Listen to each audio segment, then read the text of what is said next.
오늘 말씀 복종과 사랑 두 번째 시간으로 제가 준비해봤습니다. 지난 말씀이 기억할지 모르시겠지만 지난 시간 말씀은 오늘 우리가 읽었던 바로 말씀의 전 문맥입니다. 바로 아내들에게 사도 바울이 했던 이야기죠. 어떻게 이야기합니까? 아내들에게 남편을 순종하고 남편에게 복종하는 것을 얘기했었습니다. 그리고 그 순종과 복종은 이제 그 범위를 넓혀서 아내가 남편에게만 복종하고 순종하는 것이 아니라 내 주변 사람들, 성도들에게도 서로 픽차 복종할 것을 이렇게 얘기하고 있습니다. 이제 오늘 말씀은 사도 바울이 이제 아내에게 하는 말씀 그 다음으로 이제 남편에게 하는 말씀이 오늘 본문에 이어집니다. 오늘 말씀은 남편에게 그가 아주 절박하게 하는 이야기죠. 사도 바울은 남편들에게 이렇게 명령을 합니다. 아내를 사랑하라, 아내를 사랑하여라 라고 이렇게 얘기를 합니다. 아내는 남편에게 복종을 하고 남편은 아내에게 사랑을 해야 되는 것입니다. 제가 질문하는 걸 별로 좋아하진 않습니다. 왜냐하면 청소년부 아이들한테 질문을 하면은 그 답이 뻔하기 때문에 아무 답도 안 하기 때문에 제가 질문하는 걸 별로 좋아하진 않지만 몇 가지 질문을 좀 시작하겠습니다. 우리 성도님들, 특별히 우리 남편 되시는 우리 성도님들, 혹시 아내를 사랑하십니까? 네, 그러면 또 제가 몇 가지 더 준비했습니다. 그러면은 우리 남편 되시는 우리 성도님들, 아내를 얼마나 사랑하십니까? 그리고 그 사랑을 어떻게 표현하고 계십니까? 오늘 말씀은 이제 사도 바울이 이제 남편들에게 어떻게 아내를 사랑해야 될지, 또 얼마나 아내를 사랑해야 될지 예수 그리스도와 교회를 이제 가지고 와서 그것을 비유로서 설명을 하고 있습니다. 우리 함께 고린도후서 11장 2절 말씀 함께 보도록 하겠습니다.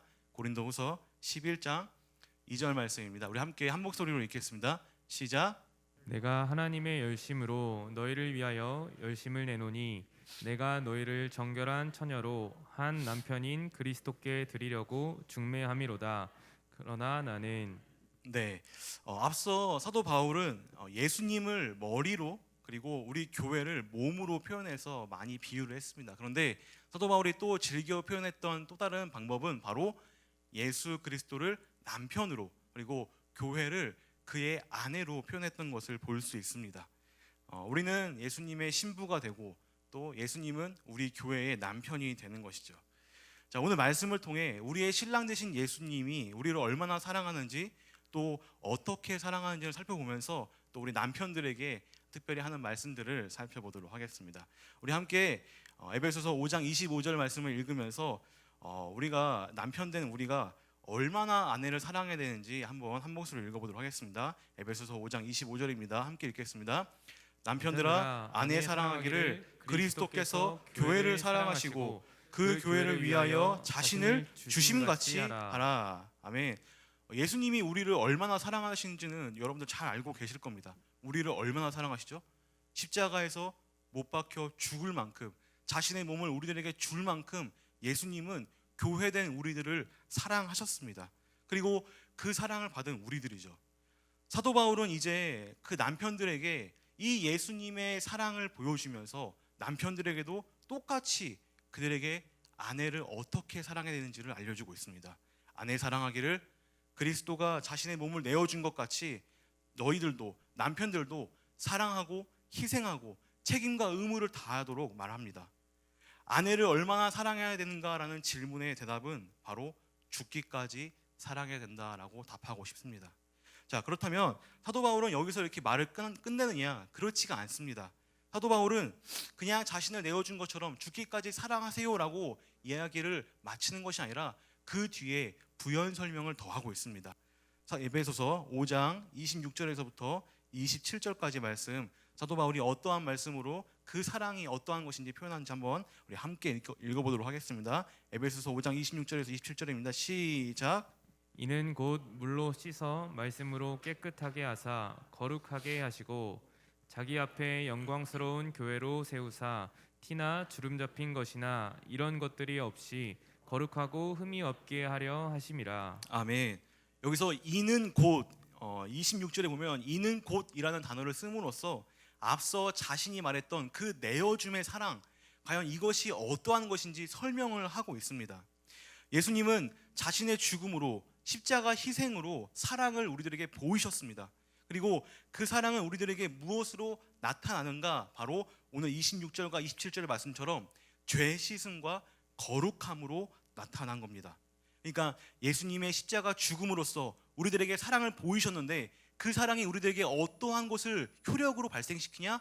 바로 우리가 그 사랑으로 말미암아 죄 씻음을, 거룩함을 받게 된다는 것이죠. 여러분들, 남편 되시는 성도님들, 여러분들 아내를 사랑한다면 어떻게 해야 합니까?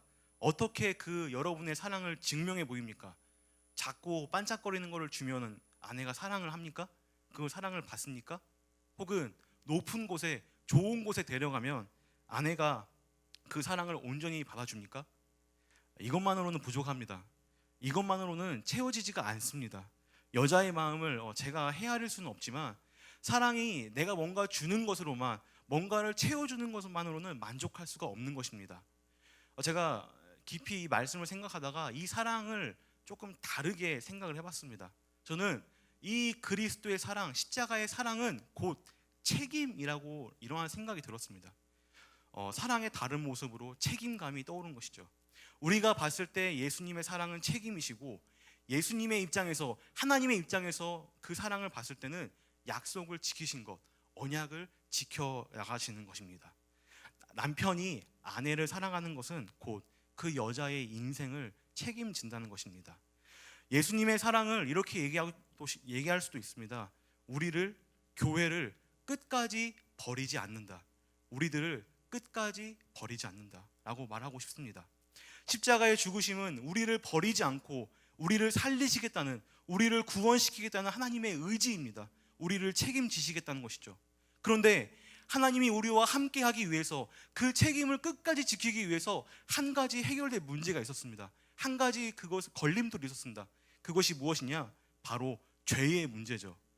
거룩하신 하나님이시기 때문에, 또 흠없고 순결하신 예수님이시기 때문에 죄 많은 우리가 하나님과 함께 할 수는 없었습니다. 우리에게 하나님이 함께 하시기 위해서는, 끝까지 함께 하기 위해서는 이 죄 문제가 해결되어야 됐죠. 그래서 예수님은 우리를 선택하셨고 그 약속을 지키기 위해서, 우리를 책임지시기 위해서 자신의 아들 독생자 예수 그리스도를 저 십자가에 못 박으신 것입니다. 우리의 죄를 깨끗이 씻어주시고 거룩의 모습, 거룩의 모양으로 우리와 늘 영원히 함께 하시기 위해서, 우리를 책임지시기 위해서 2000년 전에 엄청난 사건을 벌이신 것입니다. 바로 로마서 5장 8절이 이 말씀을 이렇게 얘기하고 있습니다. 함께 우리 로마서 5장 8절 읽어보도록 하겠습니다. 시작. 우리가 아직 죄인 되었을 때에 그리스도께서 우리를 위하여 죽으심으로 하나님께서 우리에 대한 자기의 사랑을 확증하셨느니라. 아멘.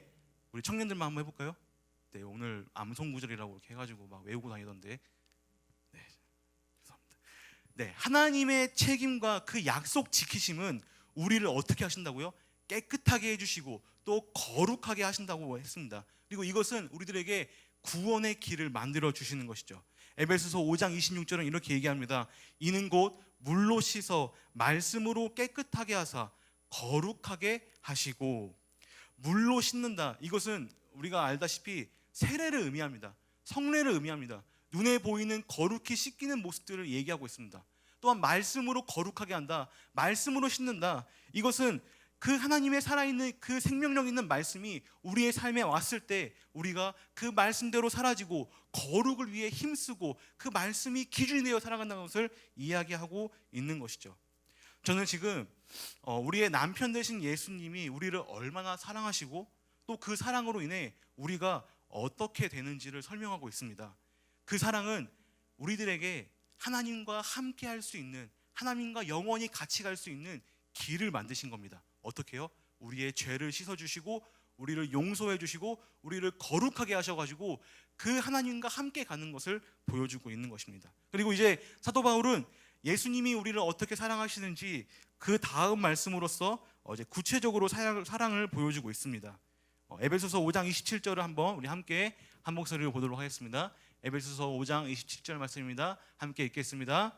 자기 앞에 영광스러운 교회로 세우사 티나 주름 잡힌 것이나 이런 것들이 없이 거룩하고 흠이 없게 하려 하심이라. 아멘. 바로 우리들을, 신부된 우리들을 그 영광스러운 자리에 세우신다는 것입니다. 사도 바울은 27절에 어떻게 설명하고 있냐면, 여기서 이제 옷, 그러니까 의복의 이미지를 가지고 와서 설명을 하고 있습니다. 사실 26절과 27절을 조금 열린 각도에서 보면은 이렇게 설명할 수 있는데요. 몸을 내가 씻고 또 빨래를 합니다.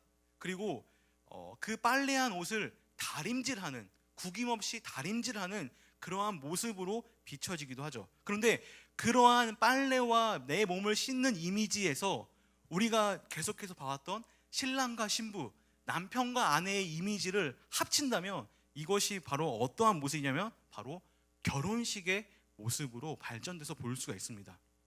결혼을 하기 전에 신랑과 신부는 몸을 깨끗이 씻습니다. 또한 좋은 옷을 입기 전에 그 옷에 구겨진 곳이나 접힌 곳이 없는지 잘 확인하고 또 그것을 잘 펴서 아주 좋게, 아주 화려하게 옷을 입고 나가는 것이죠. 영광스러운 자리에 올라가는 것입니다. 그것이 바로 어디냐고?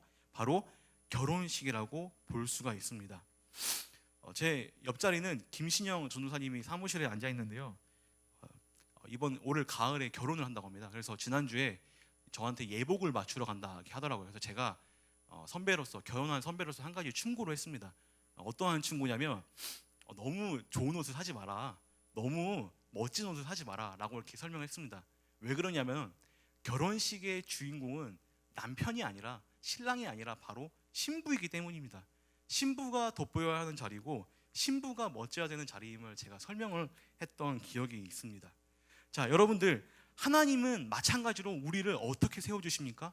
우리를 신부로서, 거룩한 신부로서, 흠이 없는 신부로서, 아름다운 신부로서 우리를 그 영광스러운 자리에 앉히신다는 겁니다. 우리는 어땠습니까? 우리는 볼품 없고 죄 많고 흠 많고 아무런 가치가 없었던 사람들이었습니다. 그런데 이러한 우리들을 하나님이 자신의 아들 예수 그리스도의 그 십자가를 통해서 데리고 와서 깨끗이 물로 씻깁니다. 말씀으로 거룩하게 하십니다. 그리고 좋은 의복을 가지고 와서 구겨지지 않도록 그 잘 펴진 환한 옷을 우리들에게 입힘으로써 우리를 영광스러운 자리, 그 교회의 자리에 세운다는 것이죠. 마치 결혼식에서 주인공으로 신부를 세워 모든 사람의 이목을 집중하게끔 하는 것처럼 예수님은 아무것도 아닌 우리들을 그 영광스러운 자리에 세워주시고 앉혀주셨습니다. 여기 계신 모든 여러분들이 바로 그러한 존재임을 기억하시기 바랍니다. 여러분들, 예수님의 사랑이 바로 이런 것입니다. 우리를 세우기 위해서, 우리를 그러한 영광스러운 자리에 세우기 위해서 희생하신 것입니다. 죽기까지 모든 것을 다 내어주신 사랑을 하신 것입니다. 그리고 이제 사도 바울은 남편들에게 시선을 돌려서 그들에게 이렇게 이야기를 하고 있습니다. 잘 봤지? 이제 아내를 어떻게 사랑하는지 잘 보셨죠? 이제 아내를 사랑하는 것은 바로 이러한 것입니다. 죽기까지 아내를 사랑하고 아내를 온전히 세워주는 것, 끝까지 네가 책임지고 내 사랑하는 여자를 영광스럽게 존귀하게 하는 것이 바로 사랑이다라는 것을 오늘 말씀을 하고 있는 것입니다. 여러분들, 주님은 우리의 롤 모델이 되십니다. 남편분들께는 오늘 이 말씀이 정말 큰 책임감으로 다가올 수 있을 겁니다. 내가 이미 이 말씀대로 여러분들 그 의무를 다해서, 책임을 다해서 살고 계시는 분들도 많이 계실 겁니다. 내가 아내를 위해서, 자녀를 위해서 정말 달아 없어지고 있다는 그 느낌들 우리 남편 되시는 분들 잘 아실 겁니다.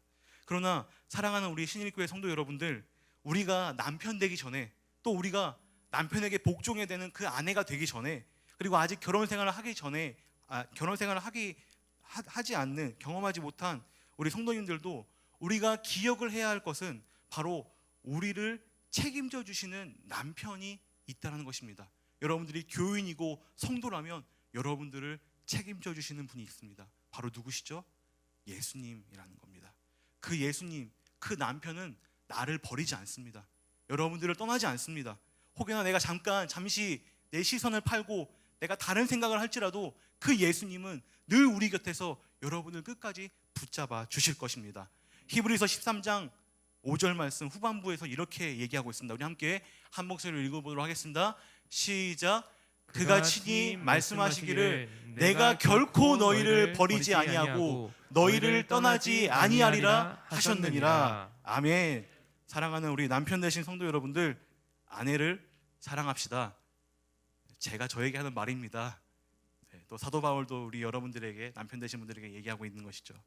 주님이 우리를 사랑하셨듯이, 내 몸을 사랑하듯이 우리는 나와 한 몸 된 그 아내를 끝까지 책임지고 사랑하시는 우리 여러분 남편 성도님들이 되시길 바랍니다. 그리고 우리 모든 신일의 성도 여러분들도 주님의 사랑을 온전히 깨닫고 우리와 늘 함께 계시며 또 그 놀라운 사랑을 베푸신 하나님과 예수 그리스도의 은혜에 감복하는 귀한 인생, 그리고 귀한 기도의 시간 되시길 주님의 이름으로 축원드립니다.